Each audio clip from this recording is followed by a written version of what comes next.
ये कहानी है उस खूंखार डकैत की जिसकी एक समय चंबल की घाटियों में तूती बोलती थी। जी हाँ, हम बात कर रहे हैं दसियों के सरगना ठाकुर मान सिंह की। कहते हैं अगर उनकी जमीन पर कब्जा नहीं हुआ होता तो शायद वे डाकू नहीं बनते, लेकिन साहूकारों द्वारा उनकी जमीन पर अवैध कब्जा कर लिया गया, जिसके कारण उन्हें ये कठोर कदम उठाना पड़ा। जानकारों के मुताबिक उस समय डाकू बनने की अधिकतर घटनाएं जमीन पर कब्जा किए जाने के कारण ही होती थीं। जमीन पर कब्जा होने के बाद मान सिंह ने उसे छुड़ाने का प्रयास भी किया, लेकिन उन्हें सफलता नहीं मिली। इसके बाद उन्हें लगा कि अब राजपूतों के वर्चस्व को खतरा है, इसलिए उसे बचाए रखने तथा अपनी जमीन वापस लेने के लिए उन्होंने जुल्म ढालने वालों को सबक सिखाने की ठानी और वे बागी बन गए। 17 डाकुओं के साथ मिलकर उन्होंने एक दल बनाया, जिसमें अधिकतर उनके भाई और भतीजे शामिल थे। डाकू मान सिंह के खिलाफ 1122 डकैती, 185 मर्डर और लूट, हत्या, डकैती, अपहरण के सैकड़ों मामले दर्ज थे। कहा जाता है कि डाकू मान सिंह ने कभी किसी औरत, गरीब बच्चे को हाथ तक नहीं लगाया।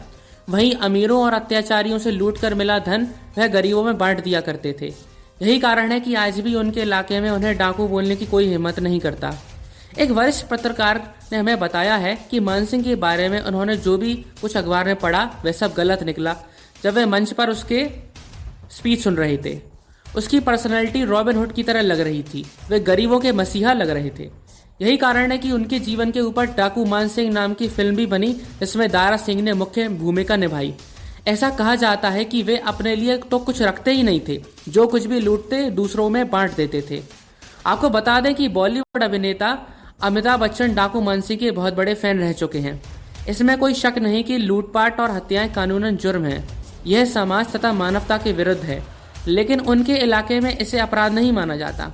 चंबल क्षेत्र के बुजुर्गों के मुताबिक 1955 में एनकाउंटर में मारा गया डाकू मान सिंह भले ही प्रशासन की नजर में गुनहगार था, लेकिन अपने इलाके में वो किसी देवता से कम नहीं था।